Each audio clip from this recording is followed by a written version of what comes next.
They're not only for Bugs Bunny, they're for all of us. You should be growing carrots right here on the Backyard Gardens podcast. Leonard, roll the intro. To have a good harvest, one must plant good seeds and must also use the right kind of fertilizer. The carrots have grown large and firm. How good they will taste. Welcome to the Backyard Gardens podcast, where we talk about all things gardening. We are your hosts, Ben and Batavia, and you can find me gardening in the country. And you'll find me gardening in the city. Get ready as we dig deep into this wonderful world of gardening, where we learn to grow and grow for change. All right, I'm not quite blue in the face, so I'm going to go ahead and say it one more time. Discount on our t-shirts, BYG Spring, 25% off. Ooh, about said 75%. That is 25%. And become a patron if you'd like to support the show. One mini-sode a month and one after-show podcast a month just for you guys, amongst other things. But check it out. Links are below, and it'll help support the show. So thank you so much. And if you are a patron, thanks for being here. All right, carrots. After all of this time, I still can't believe you can't figure out when the bell is going to be rung. This is my new sign. You hold it back. You hold it back. I like to be unpredictable too. Yeah, you definitely are. So sometimes I'm like, that's a bell moment, and then I don't hear the bell. I'm like, what the hell? But hey, that's the benefit of you being in control of the bell. Yeah. So for all of those that are watching this episode, I'm all smiles because I feel like I learned the most for this round of You Should Grow about carrots. Really? Yeah. Was that like a closing statement, or that's an opening statement, I think? That's an opening statement, yeah. Here's an opening one. I was already an expert, so I didn't learn anything. And if you were watching, you'd see that I rolled my eyes on that one. So yeah, I am not frozen. This is just me trying to hold a smile.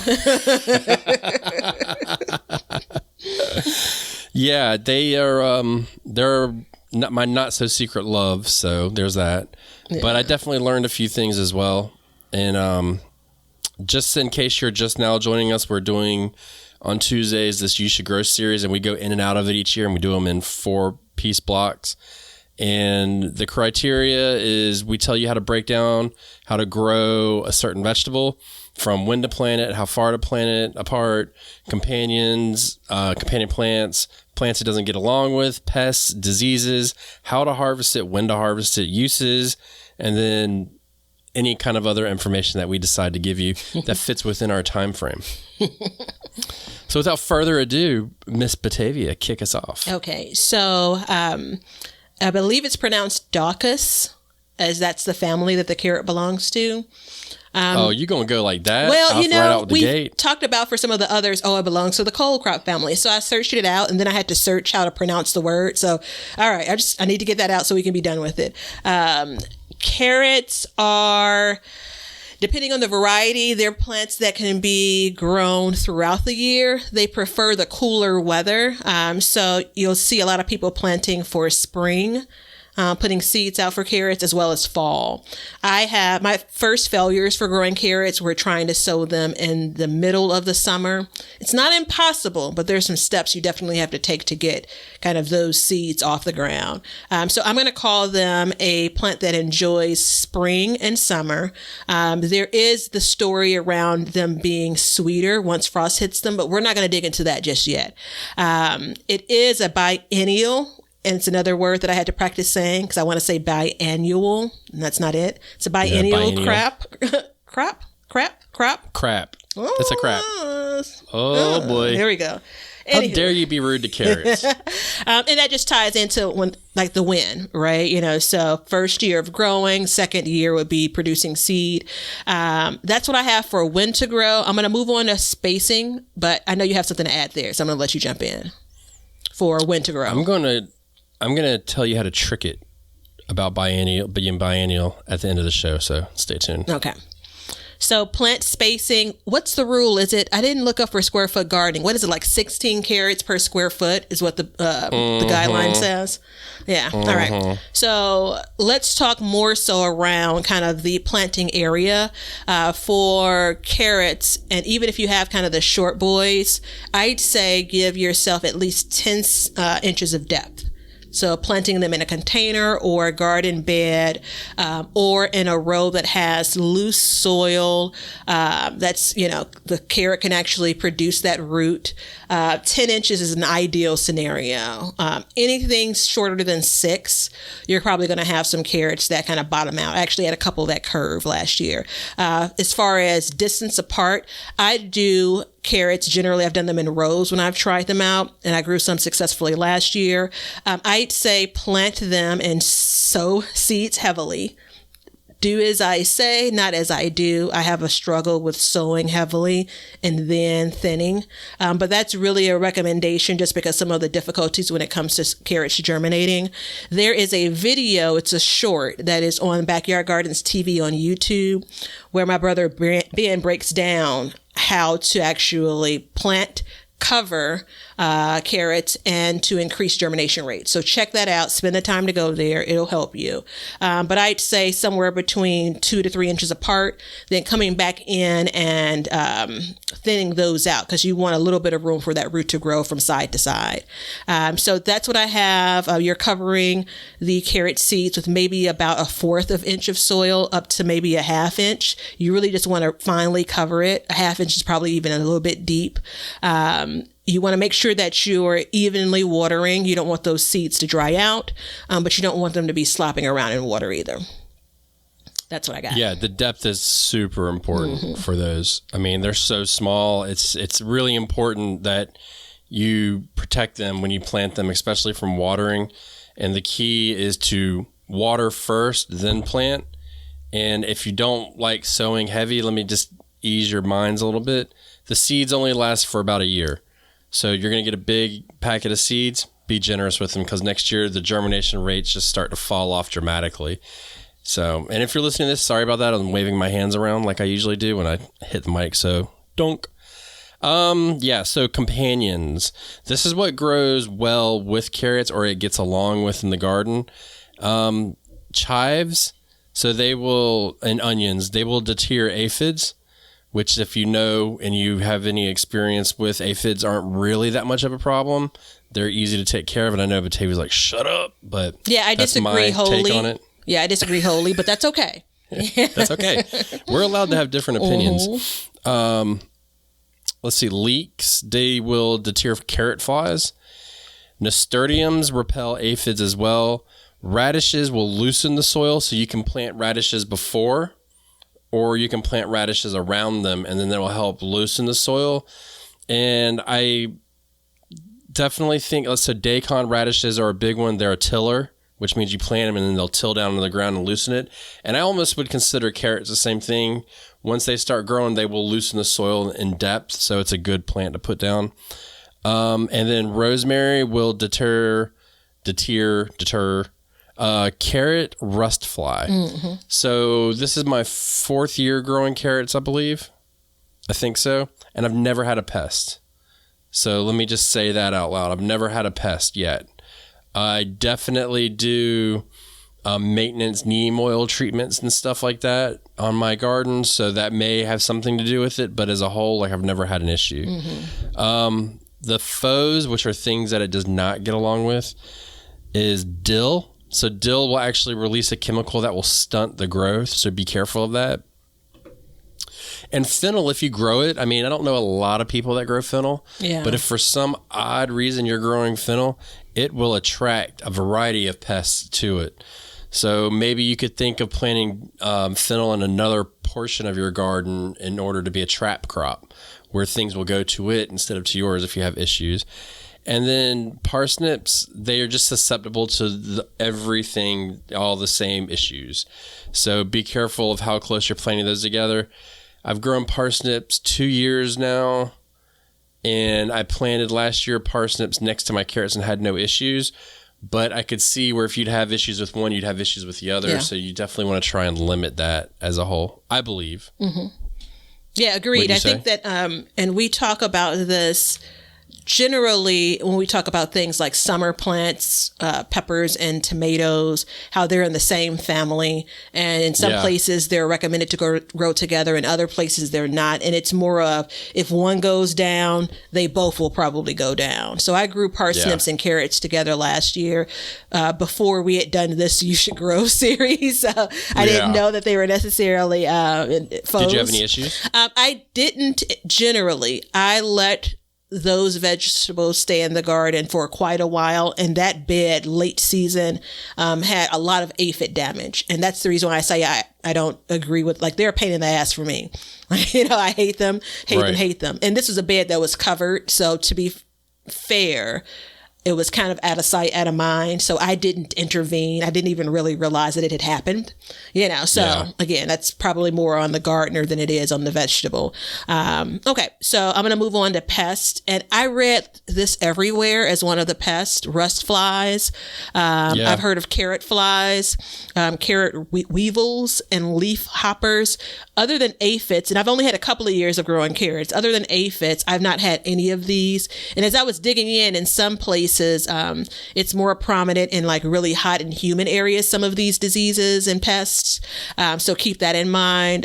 If you're new to growing carrots, I definitely would poke around the interweb just to keep in mind if there are any things that you should look out for, or as you're growing them, kind of get familiar with how carrots perform in your particular area. Disease, I'm going to move on. I'm trying to zoom out my screen here because I don't have my seeing eye glasses. But I have Aster yellow disease, which I've never heard of. It's a bacteria. Real quick, did you see that? The shortened and discolored carrot tops and thin, hairy roots with a bitter taste. That's a symptom. And then a couple of notes on controlling it. If you have it, I'll zip through this. So it's spread by pests, right? You know, from plant to plant, keeps weeds down, and invest in control plan for pests such as leaf hoppers. Who knew? Again, you and I haven't had these issues, not to say that other people won't. And the disease, which is something I'm very conscious of in my garden, like a lot of bugs, it has a chance to overwinter. So lastly, I have a fungus, black canker, which sounds so nasty. It does. Yeah, like I squinched my toes up. So this shows up on the shoulders of the carrots. So kind of some discoloration. And it just basically says, as far as control and prevention, choose resistant varieties, cover the carrots with soil as far as the carrot tops, the shoulders, and rotate crops. And so I think a lot of these are just kind of, it's a good measure to take. I don't know if I'd say like these things are like proven that this will eradicate, insert that disease, right? So just keep that in mind. Like there's almost a grain of salt when it comes to some of these things. So that's what I got for pests and diseases. Basic maintenance will help with diseases and pests. You know, now I have different pests than you. Oh, good. You have additional pests. Oh, are you saying that those aren't valid pests, the ones I named? No, I'm not saying that at all, but I have thoughts, and I'll get to those thoughts in a moment. So one is flea beetles, and then root knot nematodes and wireworms. So flea beetles leave little holes in leaves, and generally, here's my issue. Batavia and I do separate research, and then she can use whatever resource she wants. I use whatever resources I want, and then we combine them. Now, I find it interesting that this happens a lot, that you get one set of pests, I get a different set of pests. Now, I've seen flea beetles on like bigger leaves, like eggplants get them a lot, stuff like that. I've had them on okras and stuff, just bigger leaves, because carrot leaves are lacy. I would say lacy, like lace-like. You know what I mean? So I don't know necessarily where I sit with that. And nematodes, I mean, damn. You know, so these are the things that throw me for a loop when I look at these things. I mean, I guess what I'm thinking is it's good that you know that these are an issue, but just be aware of it. And then you can maybe narrow down based on what we've said. You know, so I hope you have your pens and paper ready. So harvest. Some think that, and some think is what I added, smaller the better taste. I like bigger carrots. That's just how I am. And you want them as wide as your thumb. So I have a pretty big thumb, and I wouldn't harvest a carrot when I get that size. I think it's basically whenever you feel like your carrot's ready or the size that you want is what I would do. And then you want to harvest before they get too hot, though. Now, one thing I'll say is I get a lot of questions. How do I know when to harvest my carrot? You take your little finger. For watching this, you see my little finger, and you dig around the top. And then you'll find the shoulder of the carrot, which is the main carrot at the top of it. And you can see how wide it is. And then you can get an idea. You're not going to hurt the plant. And I'll go in there and I'll have a big patch of carrots, and I'll go in and I'll do a couple. Yeah. I'll do a couple with a lot of foliage and then a couple with small foliage. And interestingly enough, the ones with the smaller foliage are always the bigger carrots. It's very interesting. And just a quick note on the harvesting piece as well. If you didn't thin like me, this could give you an opportunity to pull out maybe some smaller carrots to give some of those other carrots a chance to kind of spread their wings, if you will. Yeah, and I typically do that a lot. I'll go through and I'll thin them. The first time I'll cut them with scissors, then I'll go back, and then I'll pull the little ones out and stuff like that and leave the other ones that grow. And usually it helps, but sometimes it's too late. Overcrowding them will make them smaller. Uses, you can eat them raw, obviously. You can cook them. You can bake with them. You can use them as a sweetener. They can replace for sweetness and stuff. You can make cakes. Juices, it's really good in a juice. Purees. It's another one of those vegetables that you can, if you have children, you can mix into your food and it doesn't leave that crazy of a taste. And as a matter of fact, like I said, it'll make it a little bit sweeter. So you can do that as well. But basically, eating a carrot is eating a carrot. Yeah. So I do want to add one note, and I wrote it in your voice. So a bunch of carrot varieties say things like 65 days to harvest, 70 days to harvest. Oh, gosh. And I wrote down, many varieties say 70 days, but Ben has shared multiple times that carrots are more like a 100-day crop. And over the last couple of years, that's basically been my experience as well. Yeah. After 70 days, you're looking at a really small carrot root.